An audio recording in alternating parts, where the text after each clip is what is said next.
spending some time exploring the beautiful North African town of Ceuta, it was finally time to make way for Morocco. But with no clear indication as to when they would reopen their sea borders, it was a very tedious process before I was allowed to enter.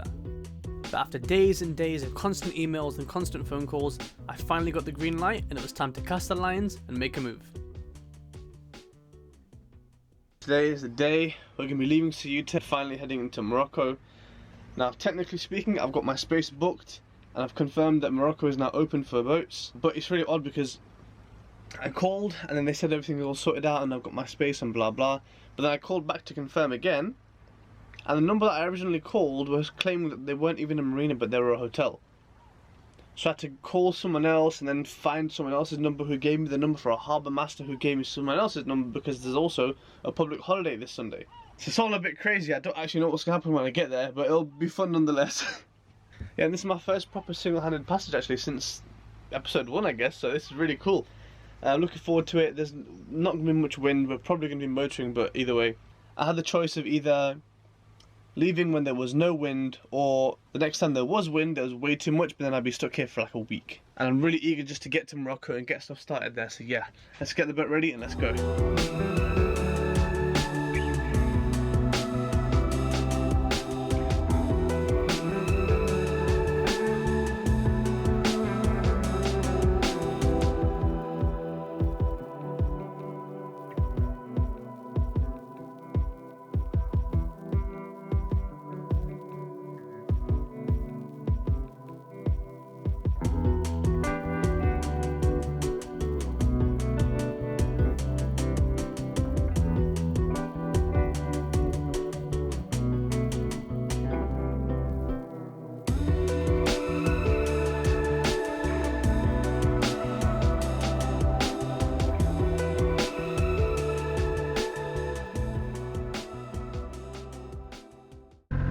I can see a sunfish. Oh yeah, I see a little thing. Can you see it? Whoa! Oh! Oh, see his face! Oh my god, that is massive! Look at the size of him!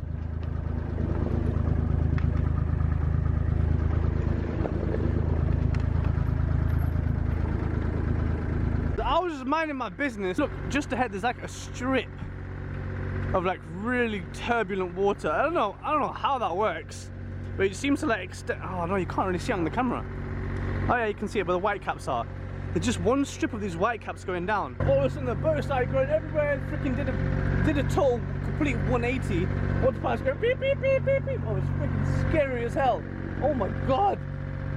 Yeah, it's actually marked on the chart as a turbulent water area. And it's just weird because it's just that one little area there. Can someone explain that to me? That doesn't make no sense to me.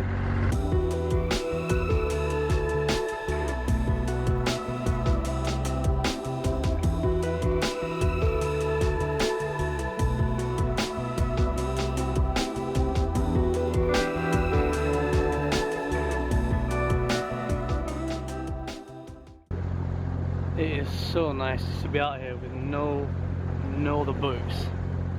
I mean, it's a shame because the water is so nice. It's like it's a liquid glass. But the only thing that's bad about that is that there's no wind.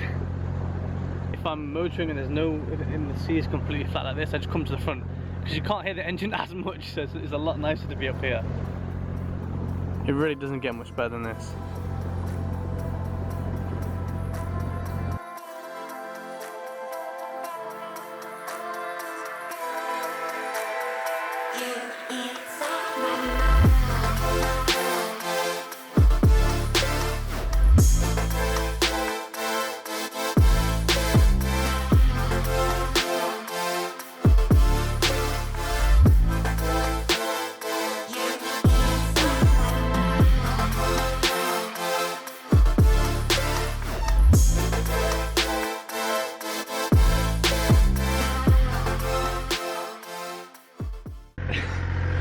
So I was just checking out that drone footage and I completely forgot the fenders are out. I'll be honest with you, hands down, I completely forgot.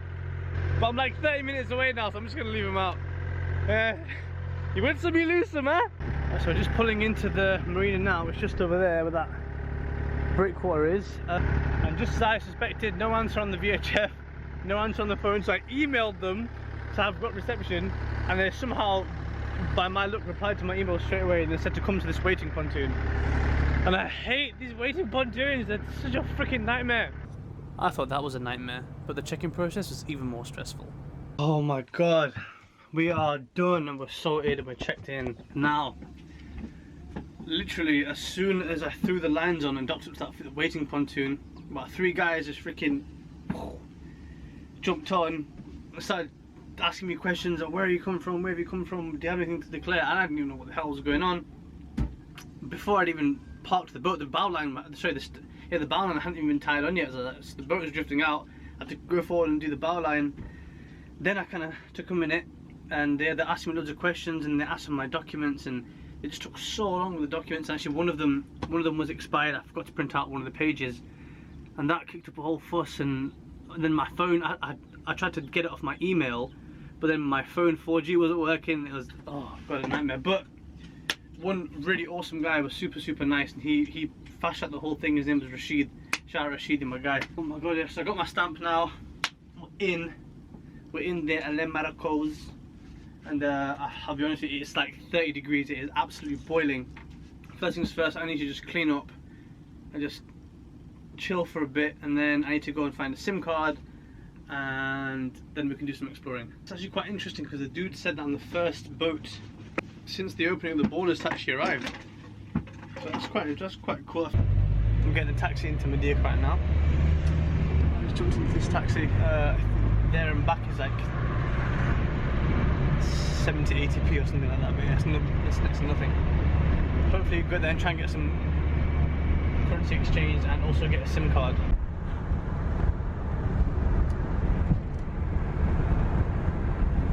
So I've just been over to that orange shop over there and I've got myself a SIM card. Now that's all done, so SIM card's done.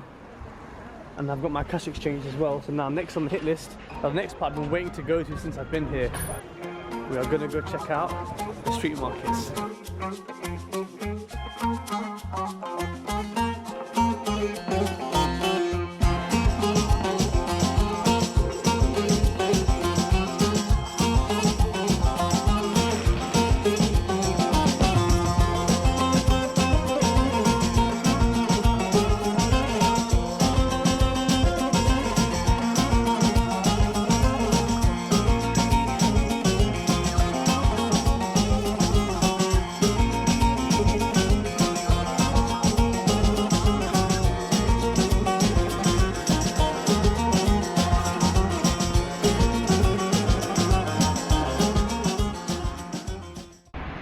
Oh man, I flipping love street markets so much. That was really fun.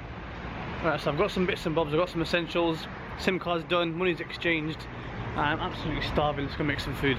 I am really looking forward to cooking this food today because I've not cooked with meat in such a long time. So what I'm going to be making is a dish called achari gosht. It's like a lamb dish. Right, let's get started. You should know the drill by now. So we're starting off with some onions until they're nice and brown. Going in with the chilies, garlic, ginger. So now we're going to put in the lamb. We're going to come in with the achari spice mix. I'll leave a thing with the list of spices that's in here.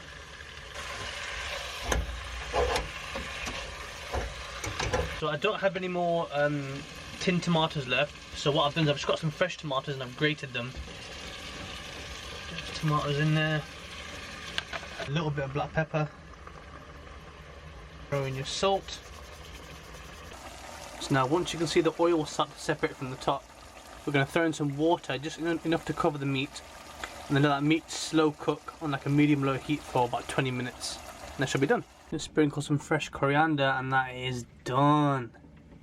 I'm just going to have it with some fresh Moroccan bread that I got from the bakery this morning, and that is awesome. Right, so whilst I was at the market, I also picked up a traditional Moroccan tea set which I've wanted for so flipping long because I absolutely love mint tea. I also had a chat with a few of the guys there because I've not actually made this myself properly yet. But I've done some research and I've asked a few people on how they make it, and this is so far the most common way that people here make it. So yeah, let's make some Moroccan mint tea. So first we're going to start with our tea. This is the tea that the guy recommended. This is also known as Moroccan gunpowder tea because apparently these little pellets are reminiscent of gunpowder pellets. So I'm going to put in about 4 tablespoons of this tea.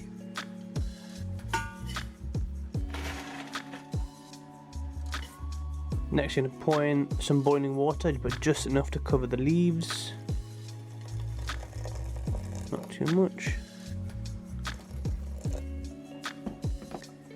Now you close that lid and you don't mix it or do anything, you just let it sit for a minute. Now you pour this into a glass.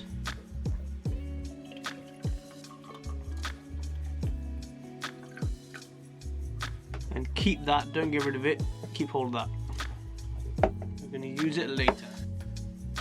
The next pour you can pour in a little bit more this time. This step is to actually wash the tea leaves. Then you can close it, give it a swish, and pour this out. Now you can see the difference. That is what we just washed the tea leaves with, and this is what we just did the initial steep with. That's like a really nice golden colour, and that is all murky and nasty, so this has to go. And final pour, now this goes all the way to the top, but you leave a little bit of room to where you're going to stuff the mint leaves in. So that's going to go in.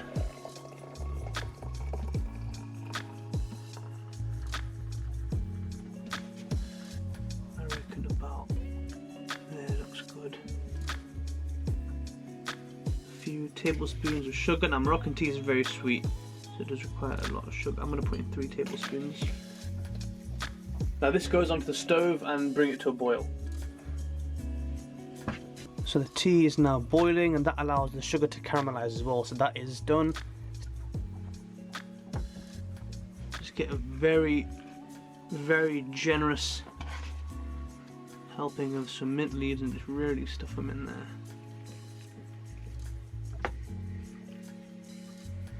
And don't forget to add this back in as well, depending how strong you want the tea. I like my tea quite strong, so I'm going to add in quite a lot of this. Right, so final step, what you want to do is pour a glass of tea and pour this glass back in. Now repeat these steps a couple times and that'll get the tea nice and mixed. And then to finish, just get a little bit of mint into the glass. Pour your cup of tea.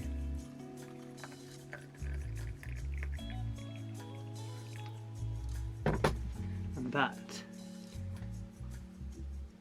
is done.